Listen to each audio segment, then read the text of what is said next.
Welcome to this week's episode of Sojourner, and don't forget to like and subscribe. Welcome back to the ongoing series, How Spaces Define Masculinity, a Black and Black-Biracial Men's Initiative. My name is Carol Jean Matthews-Shifflett, and I am the CEO of the Sojourner Group. I'd like to start by thanking my sponsors, the Utah Jazz, Planned Parenthood Association of Utah, Pacific Island Knowledge to Action Resource, PCAR, the Utah Coalition Against Sexual Assault, UCASA, and Enlightened Productions. Today, we're going to speak to millennials. How exciting. We have, first, Elijah Garfield. He is the director of the Black Cultural Center at the University of Utah, and his foundation years were spent in Rochester, New York. And then we have Brian McLeod, an educator, father, son, brother, friend, and a CHMC clinical intern. His foundation was spent in Salt Lake City, Utah. And lastly, we have Akibi Archer, PhD and MBA. He's an engineer, entrepreneur, and educator in Beltsville, Maryland, and his foundation years were spent in Fort Lauderdale, Florida. Welcome to each of you. So here's my next question. What was your understanding from your home environment about the treatment of women, and how was that understanding different when you were with your classmates? How did you practice that with your classmates and the guys in the neighborhood? Was it all the same, or did you see that you had the code switch when you were in different environments? Go ahead, Brian. One of the things, I'm sorry, let me stop real quick. I wanted to say that, Brian, you had said that you were joining this webinar for a reason. So tell us, tell the audience why, and then we'll move right into that question about the treatment of women.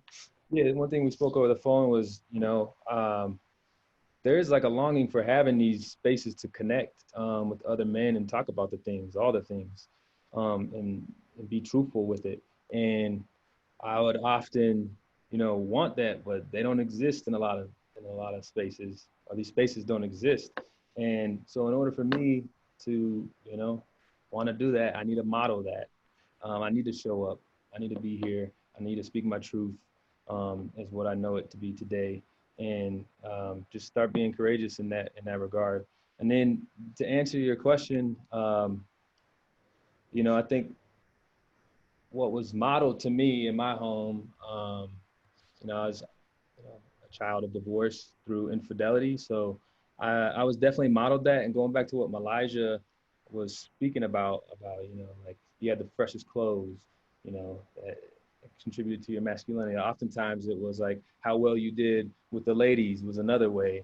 And I definitely through high school and even into my early 20s, definitely subscribed to that. So yeah, that was definitely when would I have to code switch? I think it depends on my friend group. But yeah, definitely code switching was definitely a thing in my world. And how is that today? I'm just going to go ahead and continue. How is that today when the treatment of women? How do you feel about that when you're with your different peer groups? Do you speak up? Or Yeah, that's been, I probably say work over the last 5 years of just hearing a lot of my whether it be family members, peers, co-workers, what have you, and specifically speaking about their instances with surviving a sexual assault. And, initially there's a lot of male guilt that came up for me, just like by virtue of identifying as a man and wanting to do something about that. And then recognizing that like when I'm around my male friends and they are saying misogynist things and like the discomfort of speaking up, right? But the necessity of speaking up, because I'm negotiating, like, oh, if I speak up with my boys, like I'm gonna be, my man card might be, this invisible man card might be revoked. But that's the real thing. I can feel it in my body, like right now, even thinking about, challenging that notion of masculinity when it comes to misogyny and sexist behavior. But it has led me to, want to do work in that regards. And thinking about my internship sites was a big motivation to want to do that work with men and young men. Good, thank you. Akibi, do I need to repeat the question or are you good? No, I think I have it. Okay, thank So, in my household, as I mentioned, we grew up with my mother, and I think for me, my treatment of women very early on kind of revolved around how I would want my mother to be treated, as a woman, and that kind of guided me earlier on. And when I was with my friends, I wasn't the one to I didn't necessarily speak up on things they were saying when I was younger, but I didn't contribute, I would say. you. But as I got older, got to college and beyond, so when I kind of learned to speak up and speak out against certain things that were being said. There was a book that I read, I think I was probably about 19, called Visions for Black Men by Dr. Naeem Akbar. It's one of the books that was very influential for me. It just talked about the difference between a male, a boy, and a man, and Mm, how in society we have a lot of boys masquerading as men. And mm, so it was a very, very good book for me that I read early on in my adult life.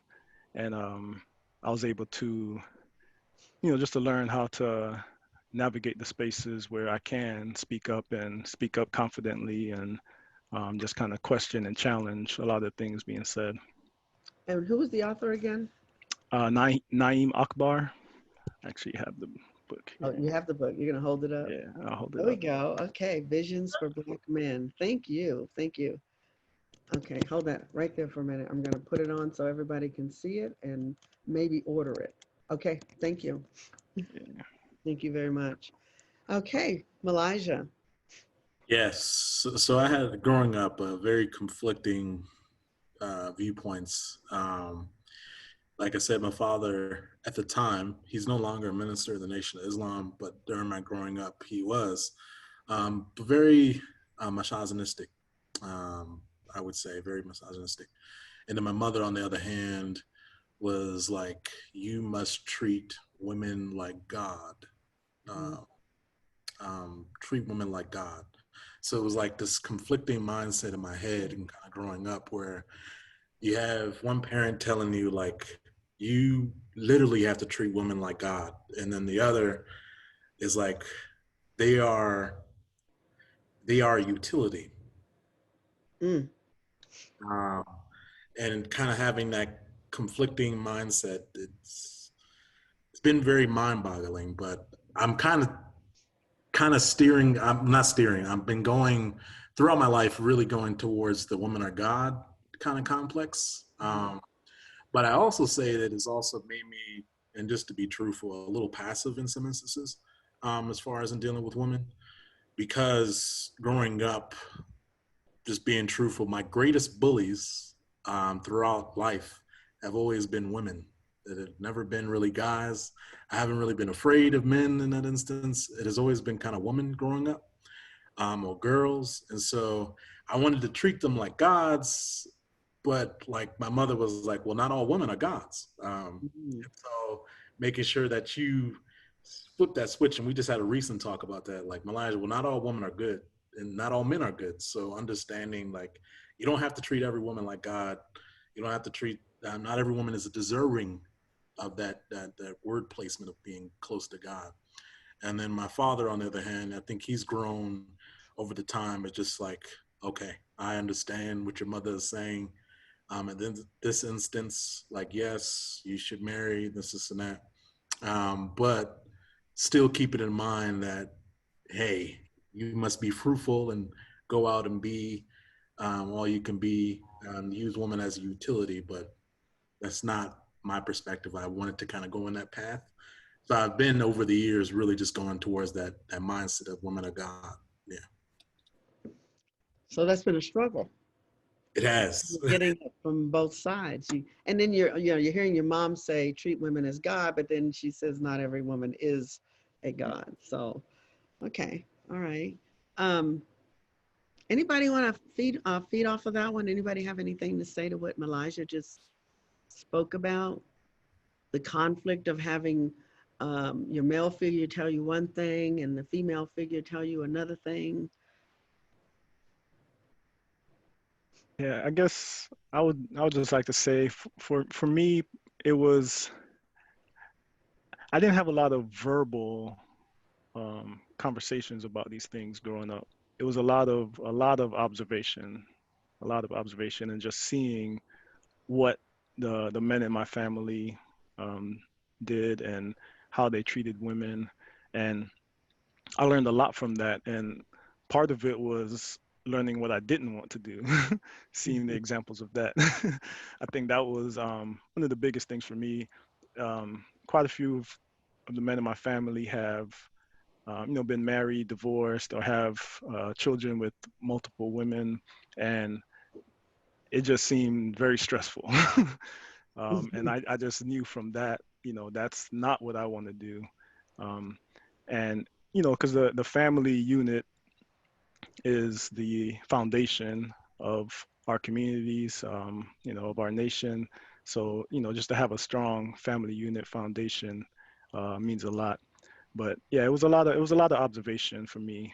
Fortunately, I didn't see really any kind of domestic violence or bad treatment of women. It was just a lot of um, I guess some people would say loving women too much, loving different women and things like that, not being able to be disciplined enough to just to be true to one woman. So I knew that that's not what I wanted to do. So no physical abuse, really. No. It's emotional abuse, Yeah. really. Yeah. All right. Yeah, similar Brian. to a Kibi in that less of the verbal, more of the modeling of what existed. My pops was a do as I say, not as I do type of person, and I would see that he would say these things, but then I would like, as a child, nervous system's very sensitive, so you would see it, and I was like, what? That doesn't feel, nah, like and then I'd see the pain in my mother, and so that really shaped me and has been like over probably like the last 5 years something that I've had to like address for myself, and I look at my own relationship. I heard my son actually said this to me once. And he's a millennial. Our generation of men are hands-on men with our children, with our family, as opposed to the generations before us. Mm. Do you agree that this is a more hands-on generation, which says something to the quote masculinity as defined by the United States of America?